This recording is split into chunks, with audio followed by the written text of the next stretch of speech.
നമസ്കാരം. ജനഭൂമിയിൽ ഇന്ന് നമുക്ക് പുതിയൊരു അതിഥി എത്തിയിരിക്കുകയാണ്.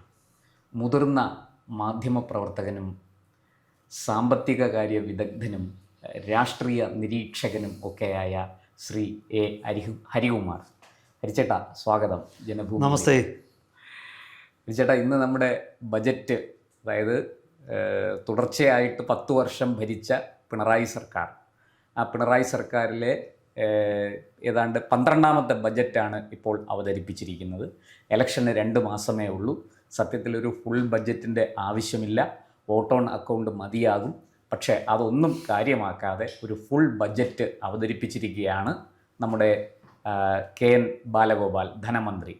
ഈ ബജറ്റിനെ അങ്ങ് എങ്ങനെ നോക്കിക്കാണുന്നു? പ്രാഥമികമായിട്ട് വിലയിരുത്തുമ്പോൾ ഈ ബജറ്റ് എന്തിനു വേണ്ടിയിട്ടുള്ളതായിരുന്നു? ഈ ബജറ്റ് കൊണ്ട് സർക്കാർ എന്താണ് ഉദ്ദേശിക്കുന്നത്? ആദ്യം പ്രശാന്ത് ഒരു കമൻറ്റ് പറഞ്ഞല്ലോ, ഒരു വോട്ട് ഓൺ അക്കൗണ്ട് മതിയായിരുന്നു. ധാർമ്മികതയുടെ അടിസ്ഥാനത്തിൽ നോക്കുമ്പോൾ ശരിയാണ്, വോട്ട് ഓൺ അക്കൗണ്ട് മതിയായിരുന്നു. ഒരു ഫുൾ ബഡ്ജറ്റ് വെറും ഒരു 2-3 മാസമല്ലേ ഉള്ളൂ ഇനി ഇലക്ഷൻ. തീർച്ചയായിട്ടും. പക്ഷേ സർക്കാർ ഫുൾ ബഡ്ജറ്റ് അവതരിപ്പിച്ചു. എന്നാൽ ഇതിന് ഭരണഘടനാപരമായിട്ട് സർക്കാരിന് തടസ്സമൊന്നുമില്ല എന്നാണ് ഞാൻ മനസ്സിലാക്കുന്നത്. അതായത് ഇലക്ഷൻ കമ്മീഷനോ അല്ലെങ്കിൽ അതായത് സുപ്രീം കോടതിയുടെ ഒരു വിധി ഉണ്ടായിട്ടുണ്ട് ഇക്കാര്യത്തിൽ സംസ്ഥാന സർക്കാരുകളെ നിർബന്ധിക്കാൻ പറ്റില്ല എന്ന്. കാരണം ഒരു ബഡ്ജറ്റ് അവതരിപ്പിക്കുക എന്നുള്ളത് അതൊരു ഫുൾ ബഡ്ജറ്റ് ആവണോ, ഒരു വോട്ട് ഓൺ അക്കൗണ്ട് ആകണോ എന്നുള്ളത് സർക്കാരിൻ്റെ വിവേചനാധികാരമാണ്. പക്ഷേ അത് പറയുമ്പോഴും ഈ ധാർമ്മികത എന്നുള്ള അതുപോലെ ഒരു കീഴ്വഴക്കങ്ങൾ, ഇതൊക്കെ വെച്ച് നോക്കുമ്പോൾ സ്വാഭാവികമായിട്ടും ഒരു സമ്പൂർണ്ണ ബഡ്ജറ്റ് അവതരിപ്പിച്ചത് അത്ര ശരിയായ ഒരു നടപടിയല്ല. പക്ഷേ വരുന്ന ഒരു സർക്കാരിന്, ഇടതുമുന്നണി സർക്കാരല്ല അധികാരത്തിൽ വരുന്നതെങ്കിൽ അവർക്ക് ഒന്നുകിൽ ഇതിൽ ഭേദഗതികൾ വരുത്തുകയോ അല്ലെങ്കിൽ അവർക്ക് സമ്പൂർണ്ണ ബഡ്ജറ്റ് തന്നെ അവതരിപ്പിക്കാനുള്ള അധികാരമോ ഉണ്ടെന്നാണ് ഞാൻ മനസ്സിലാക്കുന്നത്. അപ്പോൾ അതിൻ്റെ ഒരു ഉത്തരവാണ് ഞാൻ പറഞ്ഞ ആദ്യത്തെ ഒരു കമൻറ്റിന്. രണ്ടാമത് പ്രശാന്ത് ചോദിച്ചത് ഈ ബഡ്ജറ്റിനെ ഞാൻ പൊതുവെ എങ്ങനെ വിലയിരുത്തുന്നു എന്നുള്ളതാണ്. സാധാരണ നമ്മൾ കേന്ദ്ര ബഡ്ജറ്റിനെ നമ്മൾ വിലയിരുത്തുമ്പോൾ കഴിഞ്ഞ കുറച്ച് നാളായിട്ട് നമ്മൾ അടിസ്ഥാന ഇൻഫ്രാസ്ട്രക്ചർ ഡെവലപ്മെൻറ്റിന് ഊന്നൽ കൊടുക്കുന്ന അടിസ്ഥാന സൗകര്യ ഒരു ബഡ്ജറ്റുകളാണ് കേന്ദ്രത്തിൽ നിർമ്മല സീതാരാമൻ അവതരിപ്പിച്ചത്. കുറച്ച് നാളുകളായിട്ട് അങ്ങനെയാണ്. അപ്പോൾ അതാണ് പ്രധാനമന്ത്രി ഗതിശക്തി, അല്ലെങ്കിൽ അതിനൊക്കെ മുമ്പ് ഗോൾഡൻ ക്വാഡ്രിലാറ്ററൽ എന്ന് പറഞ്ഞ് വാജ്പേയി സർക്കാരിൻ്റെ കാലത്ത് ഉണ്ടായിരുന്നു. അപ്പോൾ ഇങ്ങനെയൊക്കെയുള്ള ഏതെങ്കിലും ഒരു മേഖലയ്ക്ക് ഊന്നൽ കൊടുക്കുന്ന വികസനത്തിൻ്റെ, അതായത് ഒരു സർക്കാർ പല മേഖലകളിലെ വികസനമാണ് ബഡ്ജറ്റിലൂടെ ഉറപ്പാക്കുന്നത്. അപ്പോൾ അത് ചിലപ്പോൾ ആദ്യത്തെ ഒരു കൊല്ലം ഈ പറയുന്ന അടിസ്ഥാന സൗകര്യങ്ങൾ ഇൻഫ്രാസ്ട്രക്ചർ ആയിരിക്കും. രണ്ടാമത്തെ വർഷം ഒരുപക്ഷെ ഇലക്ട്രോണിക്സ് IT മേഖലയ്ക്കായിരിക്കും പ്രാധാന്യം കൊടുക്കുന്നത്. വേറൊരു വർഷം സർക്കാർ ഇപ്പം മറ്റ് എൻജിനീയറിംഗ് വ്യവസായങ്ങൾക്കായിരിക്കും കൊടുക്കുന്നത്. പക്ഷേ കേരള സർക്കാരിൻ്റെ ഈ ബഡ്ജറ്റ് കാണുമ്പോൾ ഏതാണ്ട് വലിയ കാര്യമായിട്ടാണ് പറയുന്നത്. പിന്നെ ജീവനക്കാരുടെ ശമ്പളം പരിഷ്കരിക്കും, DA കുടിശ്ശിക കൊടുത്തു, ക്ഷേമ പെൻഷൻ കൊടുത്തു. ഇതൊക്കെ സർക്കാർ ചെയ്യേണ്ട കാര്യങ്ങളല്ലേ? ഇതൊക്കെ സർക്കാരിൻ്റെ സ്വാഭാവികമായിട്ടുള്ള പ്രവൃത്തിയിൽപ്പെടുന്നതാണ്. അതല്ലാതെ ഇത് പ്രത്യേകിച്ച് ബഡ്ജറ്റിൻ്റെ ഊന്നലാണെന്നൊന്നും പറയാൻ പറ്റത്തില്ല. ഇതൊക്കെ ബഡ്ജറ്റിലെ സാധാരണ കണക്കുകളാണ്. ഇതൊന്നും ഹൈലൈറ്റ് ചെയ്യപ്പെടുകയില്ല സാധാരണഗതിയിൽ. അഥവാ ഇത് കൊടുക്കാതിരുന്നാൽ, ഇപ്പം ഞാൻ പറയട്ടെ, 5 കൊല്ലോ 10 കൊല്ലോ കഴിഞ്ഞിട്ട് ഇപ്പം 10 കൊല്ലം കഴിയുമ്പോൾ കേന്ദ്ര സർക്കാർ ജീവനക്കാരുടെ ശമ്പളം പരിഷ്കരിക്കണ്ട എന്ന് സർക്കാർ തീരുമാനിച്ചാൽ അത് വാർത്തയാണ്. അല്ലാതെ പരിഷ്കരിക്കണമെന്ന് തീരുമാനിച്ചാൽ നമ്മളെ സാധാരണ പറയാറുണ്ട്, ഈ മനുഷ്യരെ പട്ടി കടിച്ചാൽ വാർത്തയല്ല, പക്ഷെ പട്ടിയെ മനുഷ്യൻ കടിച്ചാൽ വാർത്തയെന്ന് പറയുന്ന പോലെ ഇതൊരു വാർത്തയല്ല. അപ്പം വാർത്ത ഇല്ലാത്തത് കൊണ്ട് വേണമെങ്കിൽ ഇത് വാർത്തയാകാം. അതാണ് എനിക്ക് ആദ്യമേ ഞാൻ അത് പറയാം. അപ്പം എനിക്ക് ആദ്യമേ പറയാനുള്ള അതാണ്, ഈ ബഡ്ജറ്റിന് ഊന്നൽ കൊടുക്കുന്ന ഒരു മേഖലയില്ല. ഇനി ഞാൻ വേറൊരു കാര്യം കൂടെ പറഞ്ഞിട്ട് നമുക്ക് ബാക്കി അതിലേക്ക് പോകാം. അതായത് സർക്കാർ ഇപ്പം ബഡ്ജറ്റിൽ ഒരു വലിയ ഊന്നൽ കൊടുത്തിരിക്കുന്നതായിട്ട് പറയുന്നത് MC റോഡിന്റെ വികസനത്തിന് എത്രയാണ്? 6000 കോടി രൂപയോ 6000 കോടി 17 കോടി രൂപ അങ്ങനെ എന്തോ ആണ്. പക്ഷെ ഞാൻ ഓർക്കുന്നുണ്ട് 2022-23 KN ബാലഗോപാൽ നിയമസഭയിൽ അവതരിപ്പിച്ച ബഡ്ജറ്റ്, അന്ന് ഞാൻ അതിനെക്കുറിച്ച് എഴുതിയിട്ടുണ്ട്, അതുകൊണ്ടാണ് ഞാൻ കൃത്യമായിട്ട് ഓർക്കുന്നത്. തിരുവനന്തപുരം തൊട്ട് അങ്കമാലി വരെയുള്ള MC റോഡിൻ്റെ വികസനത്തിനും കൊല്ലം ചെങ്കോട്ട റോഡിൻ്റെ വികസനത്തിനുമായിട്ട് 1500 കോടി രൂപ വകയിരുത്തിയിരുന്നു. ആ പൈസ എവിടെ പോയി? അത് ചെലവഴിച്ചോ ഇല്ലയോ എന്ന് പോലും അറിയില്ല. ഇതൊന്നും ഈ ബഡ്ജറ്റ് ഞാനിപ്പോൾ കാണുന്ന ഒരു പ്രത്യേകത, ഓരോ ബഡ്ജറ്റിലും ഇങ്ങനെ വകയിരുത്തുന്ന തുക ചിലവാകാതെ പോകാതിരിക്കുകയാണോ എന്ന് എനിക്ക് സംശയം തോന്നാറുണ്ട്. ഇതൊക്കെ പലപ്പോഴും CAG-യുടെ വിമർശനത്തിന് വിധേയമാകാറുമുണ്ട്. അതേ ബഡ്ജറ്റിൽ തന്നെ പറഞ്ഞിരുന്നതാണ്. അതായത് ഇപ്പോൾ 2026 ഞാൻ പറയുന്ന ഒരു 4 കൊല്ലം മുമ്പ് 4-5 കൊല്ലം മുമ്പുള്ള ഒരു ബഡ്ജറ്റിൽ തിരുവനന്തപുരത്തെ റിംഗ് റോഡിന്റെ വികസനം പ്രശാന്ത് ഓർക്കുന്നുണ്ടായിരിക്കും. തീർച്ചയായിട്ടും. നമ്മുടെ വിഴിഞ്ഞത്തുനിന്ന് ആരംഭിച്ച് അങ്ങ് കൊല്ലം ജില്ലയുടെ അതിർത്തി കടമ്പാട്ടുകോണം വരെ നീളുന്ന ഒരു പ്രോജക്റ്റ് ആയിരുന്നു. ആ പ്രോജക്റ്റിന് എന്ത് പറ്റി? അതെവിടെ പോയി? അത് ശരിക്കും നമ്മളെ ഈ MC റോഡിനും നാഷണൽ ഹൈവേക്കും ഇടയിലൂടെ പുതിയ പാത ഗ്രീൻഫീൽഡ് ഹൈവേ എന്നാണ് അതിന് പറയുന്നത്. അതായത് പോത്തങ്കോടൊക്കെ ടച്ച് ചെയ്ത് പുതുതായിട്ട് തുടങ്ങുന്ന ഒരു ഹൈവേ. അതിനെന്ത് സംഭവിച്ചു? ഇങ്ങനെ നമ്മൾ നിരന്തരം കേൾക്കുന്നുണ്ടല്ലോ. ഞാൻ ഓരോ ബഡ്ജറ്റുകൾ കഴിയുമ്പോഴും ഞാൻ ഇതിനെക്കുറിച്ച് എഴുതാറുണ്ട്. അതുകൊണ്ടാണ് എൻ്റെ മനസ്സിൽ ഈ സംശയം വരുന്നത്. അത് ഏത് കൊല്ലമാണെന്ന് ഞാൻ ഓർക്കുന്നില്ല. ബാലഗോപാൽ തന്നെ മറ്റൊരു ബഡ്ജറ്റിൽ അദ്ദേഹം പറഞ്ഞു കേരളത്തിലെ ഒരു നോളജ് ബേസ്ഡ് എക്കോണമിയാക്കി മാറ്റുമെന്ന്. ഓർക്കുന്നുണ്ടല്ലോ? ഓർക്കുന്നുണ്ട്. കേരളം എവിടെ വർഷം എൻ്റെ ഓർമ്മ ശരിയാണ് 23-24 24 അപ്പം അതെന്ത് സംഭവിച്ചു? കേരളം എവിടാണ് ഈ നോളജ് ബേസ്ഡ് എക്കോണമി ആയത്? ഇവിടെ വിദ്യാഭ്യാസ മേഖലയിലേക്ക് വിദേശ ഇൻസ്റ്റിറ്റ്യൂഷൻ നിക്ഷേപവും സ്വകാര്യ യൂണിവേഴ്സിറ്റികളും ഒക്കെ വരുമെന്ന് പറഞ്ഞു. ഏതാ വന്നത്? ഈ ബഡ്ജറ്റിന് ഒരു അർത്ഥവുമില്ലാത്ത ബഡ്ജറ്റുകളാണ് ഇപ്പം അവതരിപ്പിക്കുന്നത്. വെറും ഒരു കടലാസിന്റെ വില പോലും ഇല്ലാതാക്കി കളഞ്ഞു അപ്പം എന്തിനാണ് ഇത് ചർച്ച ചെയ്യുന്നത് ഞാൻ പലപ്പോഴും ചിന്തിച്ചിട്ടുണ്ട്. ഇത് സാധാരണ നിയമസഭയിലെ സംശയം ചോദിച്ചു. ഇത് സത്യത്തിൽ ഇപ്പോൾ 2 മാസം കഴിഞ്ഞ ഇലക്ഷൻ വരികയാണ്. ഇത് വാസ്തവത്തിൽ ഒരു ഇലക്ഷൻ മാനിഫെസ്റ്റോ, ഒരു തെരഞ്ഞെടുപ്പ് പ്രകടന പത്രികയാണോ ഈ ബജറ്റ്? അങ്ങനെ ചില ആരോപണങ്ങളോ ആക്ഷേപങ്ങളോ ഒക്കെ ഉയരുന്നുണ്ട്. ഇപ്പോൾ പ്രതിപക്ഷ നേതാവ് VD സതീശൻ തന്നെ ആദ്യത്തെ വെടി പൊട്ടിച്ചു ആ കാര്യത്തിൽ. അല്ല, ആ ആരോപണത്തോട് ഞാൻ യോജിക്കുന്നില്ല. കാരണം എന്താണെന്നറിയോ? ഇത്ര മോശമാണോ ഇടതു മുന്നണിയുടെ പ്രകടന പത്രിക? പ്രകടന പത്രികയാണെങ്കിൽ അതിൽ ജനങ്ങൾക്ക് ആവേശം കൊള്ളാനും അനുഭാവികളെങ്കിലും ഒന്ന് ഉത്തേജിപ്പിക്കാനും ഒക്കെയുള്ള എന്തെങ്കിലും ഘടകങ്ങൾ വേണ്ടേ? അതുപോലും ഇതൊന്നും ഇല്ലല്ലോ. പിന്നെ ഇത് എങ്ങനെ ആവേശം കൊള്ളാനാ ഇതിന്? ഒരു ഇലക്ഷൻ പ്രകടന പത്രികയിൽ നമ്മൾ സാധാരണഗതിയിൽ മോഹന വാഗ്ദാനങ്ങളാണ്. വേണമെങ്കിൽ കിഴക്കൂട്ടത്ത് ഒരു വിമാനത്താവളം, പിന്നെ തിരുവല്ലത്ത് ഒരു വിമാനത്താവളം എന്നുള്ള രീതിയിലായിരിക്കും വാഗ്ദാനങ്ങൾ കൊടുക്കുമ്പോൾ കുറയ്ക്കേണ്ട കാര്യമില്ല. സ്വപ്നം കാണുമ്പോൾ ഏറ്റവും വലിയ സ്വപ്നം തന്നെ കാണാം, ഹിമാലയത്തോളം കാണാം. പിന്നെ ഇവിടെ എന്താ ഇതിനകത്ത് എന്തോ ഇത്ര വലിയ? അപ്പം ഇതൊരു ഇലക്ഷൻ പ്രകടന പത്രിക ആണെങ്കിൽ അയ്യോ എനിക്ക് കഷ്ടം തോന്നും. ഇടതുമുന്നണിയുടെ കാര്യം ദൗർഭാഗ്യം ഓർത്ത്. അപ്പം ഇത് വെറും സർക്കാർ ജീവനക്കാർക്ക് കൊടുക്കാനുള്ള, ഇപ്പം DA അരിയേഴ്സ് അത് ജീവനക്കാർക്ക് കിട്ടാനുള്ളതാണ്. അതിപ്പം ഫെബ്രുവരിയിലും മാർച്ചിലുമായിട്ട് കൊടുക്കുമെന്ന് പറയുന്നു. എന്താ ഇത്ര വലിയ കാര്യം? അഡീഷണൽ എന്തെങ്കിലും ഉണ്ട്? അവർക്ക് അർഹതപ്പെട്ടത് ഇതുവരെ കൊടുക്കാതിരുന്ന, യഥാർത്ഥത്തിൽ അതിൻ്റെ പലിശ ഉൾപ്പെടെ അതായത് ഈ DA ജീവനക്കാർക്ക് കയ്യിൽ കിട്ടിയിരുന്നെങ്കിൽ അവർക്ക് എന്തെല്ലാം പ്രയോജനപ്പെടുമായിരുന്നു. ഇത് കിട്ടാതിരുന്നുകൊണ്ട് അവർക്ക് എന്തെല്ലാം നഷ്ടമുണ്ടായിരുന്നു. തീർച്ചയായിട്ടും. അപ്പം ഇത് ഇപ്പം കൊടുക്കുന്നതിൽ എന്താ വലിയ കാര്യമാണ്? അല്ല, കോടതിയിൽ ഇത് ജീവനക്കാരുടെ അവകാശമല്ല, സർക്കാരിൻ്റെ ഔദാര്യമാണെന്ന് സത്യവാങ്മൂലം കൊടുത്തവരാണ് ഈ ധനമന്ത്രിയും ഈ സർക്കാരും. അത് സർക്കാർ ജീവനക്കാർ തീരുമാനിക്കട്ടെ. അവർ പിന്നെ ഇത് എന്തൊക്കെ പറഞ്ഞാലും നമ്മുടെ സർക്കാർ, പിന്നെ പണ്ട് ഇതുപോലെ ഒരു മുദ്രാവാക്യം ഉണ്ടായിരുന്നു, ഞങ്ങളുടെ പോലീസ് ഞങ്ങളെ തല്ലിയാൽ ഇങ്ങക്ക് എന്താ കോൺഗ്രസ് എന്നൊരു മുദ്രാവാക്യം EMSന്റെ കാലത്ത് വിളിച്ചിരുന്നു. അതുപോലെ ഞങ്ങളുടെ സർക്കാർ ഞങ്ങളുടെ DA കവർന്നെടുത്താൽ നിങ്ങൾക്ക് എന്താ പൊതുജനമേ എന്ന് ചോദിക്കുന്ന ചോദ്യമാണോ? അത് പോട്ടെ. അതിപ്പം ഞാൻ പറയുന്നത് ബജറ്റിലേക്ക് ഞാൻ തിരിച്ചു വരികയാണ്. അതായത് എൻ്റെ ഒരു വിലയിരുത്തൽ ബജറ്റിൽ ഏതെങ്കിലും ഒരു മേഖലയുടെ വികസനത്തിനായിട്ട് ഒരു പ്രത്യേക ഊന്നൽ കൊടുത്തിട്ടുണ്ടോ എനിക്കറിഞ്ഞുകൂടാ. ഇപ്പം ഞാൻ നിങ്ങളോടൊരു കാര്യം പറയുകയാണ്, ഇത് മുഴുവനും പരിശോധിക്കുമ്പോൾ അങ്ങനെ തോന്നുന്നു. അല്ല, ഞാൻ കേട്ടതുള്ളൂ. ഞാൻ ഈ ബഡ്ജറ്റിൻ്റെ രേഖകൾ മുഴുവൻ പരിശോധിച്ചില്ല. ഞാൻ വാർത്തകളും ചാനലുകളിലും ഒക്കെ വന്നത് അത് പെട്ടെന്ന് കേട്ടിട്ട് ഞാനിപ്പോൾ അഭിപ്രായപ്പെടുക. അത് കൂടുതൽ വായിച്ച് വിശദമായിട്ട് ബഡ്ജറ്റ് മുഴുവൻ വായിച്ചിട്ട് വേണമെങ്കിൽ എവിടുന്നെങ്കിലും വീണ്ടും ഭൂതക്കണ്ണാടി വല്ലതും ഉണ്ടെങ്കിൽ അത് വെച്ച് നോക്കിയിട്ട് ഞാൻ പറയും. അല്ലാതെ എനിക്ക് പറയാൻ പറ്റില്ല. അപ്പോൾ ഈ റോഡിൻ്റെ വികസനം അതൊരു വലിയ കാര്യമൊന്നുമല്ല. പ്രശാന്ത് പറഞ്ഞതുപോലെ അത് ഞാൻ ഈ പറഞ്ഞതുപോലെ വർഷങ്ങൾക്ക് മുമ്പ് പറഞ്ഞ കാര്യങ്ങൾ അതൊക്കെ എന്ത് സംഭവിച്ചു എനിക്കറിഞ്ഞുകൂടാ. പിന്നെ ഈ ആശാ വർക്കേഴ്സിനും അംഗൻവാടി പിന്നെ ടീച്ചർമാർക്കും ഒക്കെ പൈസ കൊടുക്കുന്ന അവർക്ക് കൊടുക്കേണ്ടതല്ലേ? അതൊരു ബഡ്ജറ്റിൽ കൂടെ ആണോ അത് പ്രഖ്യാപിക്കേണ്ടത്. അതൊക്കെ എത്രയോ മുമ്പ് എത്ര ചെയ്യേണ്ടതാണ്. മുമ്പ് ചെയ്യേണ്ടതാണ്. പിന്നെ അതുപോലെ വേറൊരു കാര്യം പറയുന്നു, ഒരു അപകടം ഉണ്ടായാൽ ആദ്യത്തെ 5 ദിവസം ചികിത്സ ഫ്രീ ആയിരിക്കുമെന്ന്. ഇപ്പോൾ നല്ല കാര്യം. ഞാൻ അങ്ങനെ ഒരു ബാലഗോപാലായാലും ശ്രീ സഖാവ് പിണറായി ആണെങ്കിലും നല്ല കാര്യം ചെയ്താൽ നല്ലതായിരിക്കണം എന്ന് തന്നെ ഞാൻ പറയും. നല്ലതാണ്. പക്ഷേ അതിൻ്റെ പ്രായോഗികതയിൽ എനിക്ക് ഭയങ്കര സംശയമുണ്ട്. എന്തുകൊണ്ടാണ് ഞാനങ്ങനെ പറയുന്നത്? എന്തുകൊണ്ടാണ്? അതായത് കേരളത്തിലെ എത്ര ആശുപത്രികൾ ഈ പദ്ധതിയിൽ അംഗമാകും? ആദ്യമായിട്ട് ചിന്തിക്കേണ്ട അതാണ്.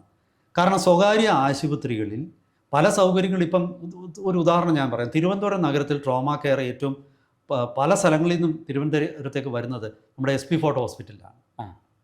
ഇപ്പോൾ ഉദാഹരണത്തിന് അവർ ഈ പദ്ധതിയിൽ അംഗമാകും. അതായത് പല ആശുപത്രികൾക്കും കഴിഞ്ഞ കാല ചികിത്സയുടെ കുടിശ്ശികൾ സർക്കാരിൽ നിന്ന് കിട്ടാനുണ്ട്. അപ്പോൾ അവരംഗമാകും. വെറുതെ ഒരു പ്രഖ്യാപനം നടത്തിയിട്ട് കാര്യമില്ല. അതെങ്ങനെ ഇപ്പോൾ ഇനി അടുത്ത വശം ഞാൻ പറയും. ഇപ്പം ഇതുപോലെ ഒരുപാട് പ്രഖ്യാപനമുണ്ട്. ഇപ്പം നിങ്ങൾ റോഡിൽ കൂടെ പോകുമ്പോൾ നിങ്ങളുടെ വാഹന പരിശോധന നടത്തുന്ന ഉദ്യോഗസ്ഥൻ നിങ്ങളുടെ അടുത്ത് വന്ന് നിങ്ങളുടെ കയ്യിൽ നിന്നും രേഖകൾ വാങ്ങണമെന്നാണ് നിയമം. അതെ. എത്ര പോലീസ് ഉദ്യോഗസ്ഥരത് നടപ്പാക്കും? പോലീസുകാരൻ വിളിച്ച് അങ്ങോട്ട് ചെന്നില്ലേ പച്ചത്തെറിയായിരിക്കും കേൾക്കുന്നത്. അതെ അതെ അതെ. അപ്പോൾ നിങ്ങൾ നിയമം പറഞ്ഞുകൊണ്ടിരുന്ന അവർ വേറെ വകുപ്പിട്ട് നിങ്ങളെ അകത്താക്കും, കസ്റ്റഡിയിലെടുത്ത് ഇടിച്ച് പരുവാക്കും. ഇല്ലേ? പോലീസ് പിന്നെ അടുത്ത കാര്യം, ഒരു അപകടത്തിൽപ്പെട്ടവനെ ആശുപത്രി കൊണ്ടുചെല്ലുന്ന ആളിൻ്റെ ഡീറ്റെയിൽസ് ചോദിക്കേണ്ട കാര്യമില്ല എന്നാണ് കോടതിയുടെ വരെ വിധി. പക്ഷേ ആളെ കിട്ടിയില്ലെങ്കിൽ ഈ അപകടത്തിൽപ്പെടുന്ന ആളിനെ ആശുപത്രിയിൽ കൊണ്ടുപോകുന്ന ആളിൻ്റെ തലയിൽ തന്നെ പോലീസ് കുറ്റം കെട്ടിവെക്കും. ഞാൻ ഒത്തിരി നേരിട്ട് കണ്ടിട്ടുള്ളതാണ്. ഇത് ഇനി ആര് കേട്ടാലും ആര് നിഷേധിച്ചാലും ഞാൻ എൻ്റെ അഭിപ്രായത്തിൽ ഉറച്ചു നിൽക്കും. അല്ല, എനിക്ക് സംഭവിച്ചിട്ടില്ല, പക്ഷെ എനിക്ക് വളരെ വ്യക്തമായിട്ട് അറിയാവുന്ന സുഹൃത്തുക്കൾ എന്നോട് പറഞ്ഞിട്ടുണ്ട്. അങ്ങനെ കേസിൽപ്പെട്ട ആളുടെ കാര്യം തന്നെ എനിക്കറിയാം. അപ്പോൾ ഇതൊക്കെ അതായത് ഈ ഏട്ടിലെ പശു പുല്ല് തിന്നത്തില്ല. സർക്കാർ അവിടെ ഇരുന്നുകൊണ്ട് പല പ്രഖ്യാപനങ്ങൾ നടത്തും. എന്നിട്ട് ഇത് ഗവൺമെൻറ് ഓർഡറാക്കി ഇത് ഓരോ ഡിപ്പാർട്ട്മെൻറ്റിനും കൊടുക്കണം. ഡിപ്പാർട്ട്മെൻറ്റിൽ നിന്ന് ഉത്തരവ് താഴെ എത്തണം. ഇതൊക്കെ എത്ര കാലം പിടിക്കും? അങ്ങനെ ഇത് അടുത്ത കൊല്ലം ആകുമ്പോഴത്തേക്ക് ഈ ഉത്തരവെല്ലാം സർക്കാർ തിരുത്തും. ഇതിനൊന്നും ഒരു പ്രസക്തിയില്ല. എനിക്ക് ഈ ബഡ്ജറ്റിൽ വിശ്വാസമില്ല. ഞാനുള്ള കാര്യം തുറന്നു പറയുകയാണ്. കാരണം ഇത് ഒരിക്കലും അടിസ്ഥാന പ്രശ്നങ്ങളെ അഡ്രസ്സ് ചെയ്യുന്നില്ല. ചോദിക്കും. അല്ല, ഞാൻ ചോദിക്കാൻ വന്നത് അതാണ്. അപ്പോൾ വികസന പ്രവർത്തനങ്ങൾക്ക് വാസ്തവത്തിൽ സർക്കാരിൻ്റെ കയ്യിൽ പണമില്ല. എവിടുന്ന് പണം വരുന്നത്? ഈ നമ്മുടെ റവന്യൂ വരുമാനം, അത് ചോദിക്കുമ്പോഴാണ് നമ്മൾ അതിലേക്ക് വരുന്നത്. അതെ, റവന്യൂ വരുമാനം എങ്ങനെയാണ്? അതിനെക്കുറിച്ച് ഈ ബഡ്ജറ്റിൽ പിന്നെ എക്സ്പെൻഡിച്ചർ എനിക്ക് തോന്നുന്നു റവന്യൂ, ഞാൻ വളരെ കൃത്യമായ കണക്കല്ല എങ്കിലും ഞാൻ ഒരു ഊഹം കറക്റ്റായിട്ട് തന്നെയാണ് പറയുന്നത്. അതായത് എൻ്റെ ഒരു ഞാൻ പെട്ടെന്നുള്ള വാർത്ത കണ്ടതിൽ ഞാൻ ഓർക്കുന്നത് 1.98 ലക്ഷമാണ്. 2 ലക്ഷം കോടിയോട് അടുപ്പിച്ചാണ് സർക്കാരിൻ്റെ ചെലവ്. ഇപ്പം ഇതേത് ബഡ്ജറ്റാണ്? 26-27 ബഡ്ജറ്റ്. ഈ 26-27 ബഡ്ജറ്റിൽ 1,90,800 കോടിയാണ് ചെലവ്. ഏതാണ്ട് 1,60,000 കോടിയോട് അടുപ്പിച്ചാണ് വരവ്. അപ്പം ഇതൊരു കമ്മി ബഡ്ജറ്റാണെന്ന് നിങ്ങൾക്ക് മനസ്സിലാവും. 37,000-38,000 കോടി രൂപയുടെ കമ്മി ബഡ്ജറ്റാണിത്. കേരളത്തിന് ഇതുവരെ മിച്ച ബഡ്ജറ്റ് ഉണ്ടായിട്ടില്ല. പക്ഷേ ഇന്ത്യയിലെ പല സംസ്ഥാനങ്ങൾക്ക് 16 സംസ്ഥാനങ്ങൾക്ക് മിച്ച ബഡ്ജറ്റുണ്ട്. ഉത്തർപ്രദേശ് പോലും മിച്ച ബഡ്ജറ്റാണ്. എന്നിട്ട് നമ്മളെ നമ്പർ 1 ആണ്. അത് പോട്ടെ, ഞാനിപ്പോൾ അതിലേക്കൊന്നും പോകുന്നില്ല. അപ്പം ഈ സർക്കാരിൻ്റെ വരുമാനം എന്തുകൊണ്ടാണ് കുറയുന്നത്? സർക്കാരിന് വരുമാനം കിട്ടേണ്ടത് ഇപ്പം GSTയിൽ പലരും ചോദിക്കും, എന്തുകൊണ്ടാണ് GST ഒരു ഫൈനൽ കൺസ്യൂമർ സ്റ്റേറ്റായ കേരളത്തിന് എന്തുകൊണ്ടാണ് സ്റ്റേറ്റ് GSTയുടെ വരുമാനം കൂടാത്തതെന്ന് ചോദിച്ചു. അപ്പോൾ അതിന് എനിക്കൊന്ന് GST കമ്മീഷണർ ഒരു മറുപടി കൊടുത്തിട്ടുണ്ട്. അതായത് കേരളത്തിലുള്ളത് സർവീസ് ഇൻഡസ്ട്രീസ് ആണ്, അല്ലാതെ പിന്നെ മാനുഫാക്ചറിംഗ് ഉൽപ്പാദന മേഖലയല്ല. ഉൽപ്പാദന മേഖലയാണെങ്കിൽ മാത്രമേ ഈ ചെയിനിലെ അവസാനം വരുന്ന സംസ്ഥാനത്തിന് അതിൽ നിന്ന് വരുമാനം ഉണ്ടാവും. ഇവിടെ അതാണ് സംഭവിക്കുന്നത്. എന്തുകൊണ്ടാണ് കിട്ടാത്തതെന്നുള്ളത് നമുക്കറിയാമല്ലോ. കേരളത്തിൽ എന്ത് മാനുഫാക്ചറിംഗ് നടക്കുന്നത്? ഇപ്പം നിങ്ങളൊന്ന് ആലോചിച്ച് നോക്കി. തമിഴ്നാടെന്ന് പറഞ്ഞാൽ തമിഴ്നാട് ചെന്നൈക്കടുത്ത ശ്രീപെരുമ്പുതൂർ ഇന്ത്യയിൽ ഏറ്റവും കൂടുതൽ ഓട്ടോമൊബൈൽ ഇൻഡസ്ട്രീസ് ഉള്ളൊരു സംസ്ഥാനം. അങ്ങ് നമ്മൾ പിന്നെ കർണാടകത്തിലോട്ട് ചെന്ന് കഴിഞ്ഞാൽ അവിടെ സോഫ്റ്റ്വെയറിൻ്റെ ഏറ്റവും ഹാർഡ്വെയറും സോഫ്റ്റ്വെയറും എല്ലാം അവിടെ. നിങ്ങൾ ആന്ധ്രാപ്രദേശിലോട്ടോ പിന്നെ ഹൈദരാബാദ് തെലുങ്കാനയിലോട്ടൊക്കെ ചെന്നാൽ അവിടെയാണ് പിന്നെ ഈ ഡിഫൻസ് ബേസ്ഡ് ആയിട്ടുള്ള ഇൻഡസ്ട്രീസ് മുഴുവൻ, പ്രതിരോധ മേഖലയിൽ. ഇപ്പോൾ ഉത്തർപ്രദേശിൽ ഡിഫൻസ് കോറിഡോർ ഉണ്ടാക്കിയിരിക്കുകയാണ് അവർ. ഉവ്വ്. ഇപ്പോൾ പുതുതായിട്ട് വരുന്ന ബ്രഹ്മോസിന്റെ യൂണിറ്റ് അതെ അതെ സെമി അവിടെയാണല്ലോ. കണ്ടക്ടർ ചിപ്പ് ഉണ്ടാക്കുന്ന ധോളേര എന്ന് പറയുന്ന ഗുജറാത്തിൽ ആ. ഏതാണ്ട് പിന്നെ 1,00,000 കോടിയോട് അടുപ്പിച്ചാണ് ടാറ്റയും TSMCയുമായിട്ടുള്ള കമ്പനി വരുന്നത്. ആസാമിലുണ്ട് പിന്നെ ഏതാണ്ട് 26,000-27,000 കോടി രൂപയുടെ മുതൽ മുടക്കിയിട്ടൊരു ഫാബ്രിക്കേഷൻ യൂണിറ്റ് ഉണ്ടായിട്ടുണ്ട്. കേരളത്തിൽ എന്താ ഉണ്ടായത്? ഒരു വലിയ ചോദ്യമാണ്.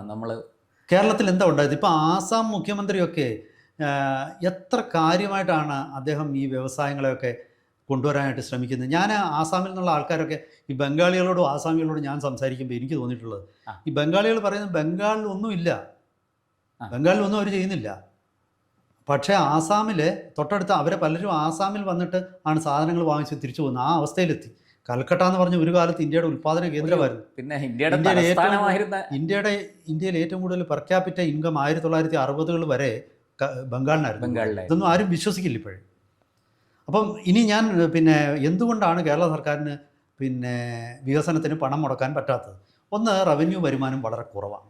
ആ റവന്യൂ വരുമാനം കുറവാണെന്ന് പറയുന്നതിൻ്റെ കാരണം നമ്മൾ നികുതി കുടിശ്ശിക പിരിച്ചെടുക്കാൻ വലിയ അലംഭാവമാണ് കാണിക്കുന്നതെന്നാണ്. കഴിഞ്ഞ തവണ പ്രതിപക്ഷ നേതാവ് VD സതീശൻ അതിൻ്റെ ഒരു കണക്ക് പുറത്ത് നിയമസഭയിൽ പുള്ളി ഈ എനിക്ക് തോന്നുന്നു ബജറ്റുമായി ബന്ധപ്പെട്ട ധനകാര്യ ചർച്ചയിൽ അദ്ദേഹം അത് പറഞ്ഞിരുന്നു. പിന്നെ പലപ്പോഴും പലരും പറയാറുണ്ട്, ഇത് നമ്മൾ വിചാരിക്കും ഈ നികുതി പിരിവിനെ സ്റ്റേ കൊടുത്തിരിക്കുന്നത് അത് കോടതി സ്റ്റേ ആണ്. അങ്ങനല്ല, വകുപ്പ് മന്ത്രിയുടെ സ്റ്റേ ആയിരിക്കും. പക്ഷേ പുറത്തു വരുന്ന വിവരം സ്റ്റേ എന്ന് പറയുമ്പോൾ നമ്മൾ വിചാരിക്കും കോടതി പോയിട്ട് ഈ സ്റ്റേ വാങ്ങിച്ചാണ്, കോടതി പോയിട്ട് സ്റ്റേ വാങ്ങിച്ചതല്ല. അപ്പം ഇനി വേറൊരു കാര്യം കൂടെ പറഞ്ഞു, എനിക്ക് നമ്മുടെ സമയമൊക്കെ അവസാനിക്കും. എങ്കിലും എനിക്ക് തോന്നിയ ഒരു കാര്യം, കേരളത്തിൻ്റെ ഇപ്പം പൊതുക്കടം, അതായത് പിന്നെ public debt to GSDP, state SGDP എന്ന് പറയും, അതായത് state gross domestic product to public debt, ആ ഒരു നിശ്ചിത ഒരു ശതമാനം എത്രയാണെന്ന് ചോദിച്ചാൽ ഇപ്പോഴത് ഈ ബഡ്ജറ്റിൽ 34.87, ബഡ്ജറ്റിലല്ല ഇന്നലെ നിയമസഭയിൽ അവതരിപ്പിച്ച എക്കണോമിക് സർവേയിലാണ് ആ വിവരം ഉണ്ടായിരുന്നത്. അത് ഇപ്പം മന്ത്രി എടുത്തു കാണിച്ചത് 2021 അത് 38.87% GSDPയുടെ.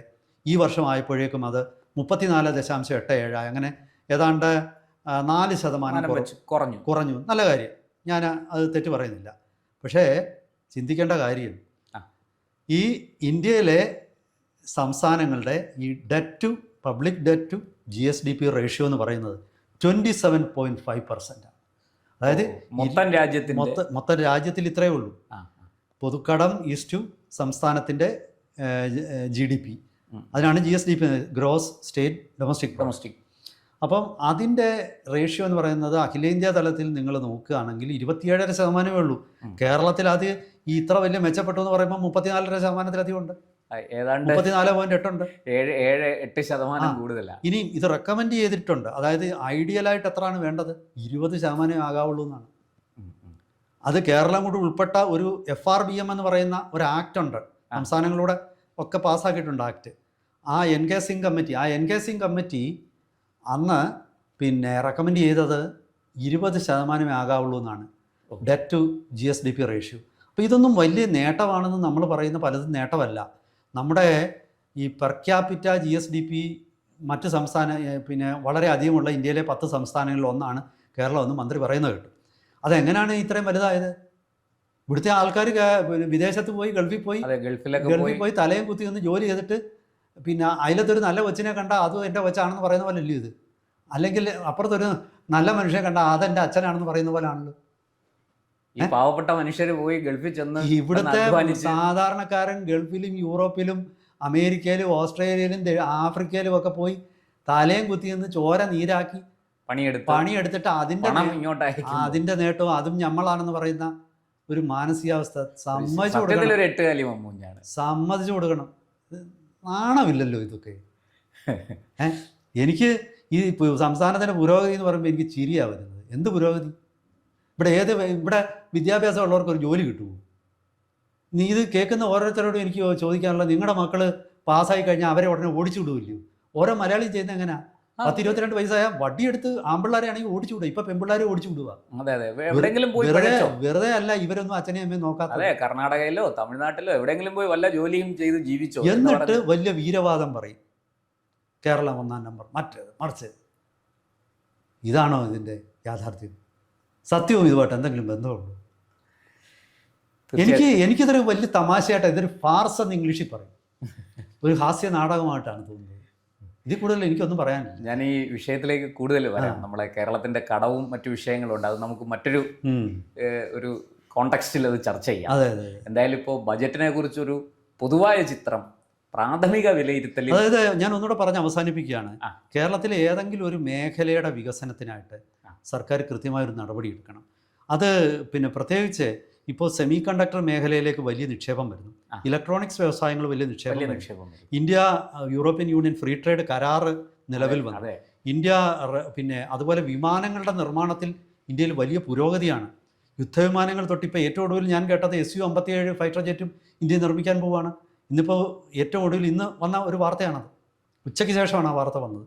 അപ്പോൾ അതിന്റെ ഫൈനലൈസേഷൻ റഷ്യയുടെ സുഖോയ് 57 റഫാൽ ഇവിടെ നിർമ്മിക്കുന്നു. യാത്രാ വിമാനങ്ങൾ S-100 സൂപ്പർ സുഖോയ് ഇവിടെ നിർമ്മിക്കുന്നു. എംബ്രായർ വിമാനം നിർമ്മിക്കുന്നു. എന്തെങ്കിലും ഒന്ന് കേരളത്തിലൂടെ കൊണ്ടുപോവാ. 10 പിള്ളേർക്ക് ജോലി കിട്ടുന്ന ജോലി കിട്ടട്ടെ. ഒരു ഫോക്കസ് എങ്കിലും പറ, ഒന്നുമില്ലെങ്കിൽ ഒരു സ്വപ്നമെങ്കിലും കാണും. അല്ല, അത് സത്യത്തിൽ ഒരു ജില്ലയിൽ ഒരു പ്രോജക്റ്റ് വെച്ചെങ്കിലും വന്നിരുന്നെങ്കിൽ കേരളം വാസ്തവത്തിൽ ഇത്രേ എനിക്ക് പറയാനുള്ളൂ. ജനങ്ങളാണ് ഇതൊക്കെ തീരുമാനിക്കേണ്ടത്. ജനങ്ങൾ തന്നെ തീരുമാനിക്കട്ടെ. ജനങ്ങൾക്ക് ഇതൊക്കെ മതിയെങ്കിൽ ഓക്കെ. അല്ല, മറ്റെല്ലാ സംസ്ഥാനങ്ങളും ഓടി മുന്നേറി വളരെ മുന്നിലെത്തുമ്പോഴും നമ്മൾ നമ്പർ 1 ആണെന്ന് പറഞ്ഞ് കിതച്ചുകൊണ്ട് അവരോടുമ്പോൾ നമ്മളൊന്ന് നടക്കുകയെങ്കിലും ചെയ്യണ്ടേ, ഈ മുട്ടയിൽ എഴയാതെ. അത്രയേ ഉള്ളൂ. അതാണ് എനിക്ക് തോന്നുന്നത്. അതിലും വളരെ നന്ദി അങ്ങ് ഇത്രയും വിവരങ്ങൾ പങ്കുവച്ചത്. നന്ദി. കൂടുതൽ വാർത്തകളും വിശേഷങ്ങളും നേരിട്ട് ലഭിക്കാൻ ജനങ്ങളിൽ നിന്ന് ജനങ്ങളിലേക്ക് ജനഭൂമി ന്യൂസ് സബ്സ്ക്രൈബ് ചെയ്യൂ. ബെൽ ബട്ടൺ അമർത്താനും മറക്കരുത്.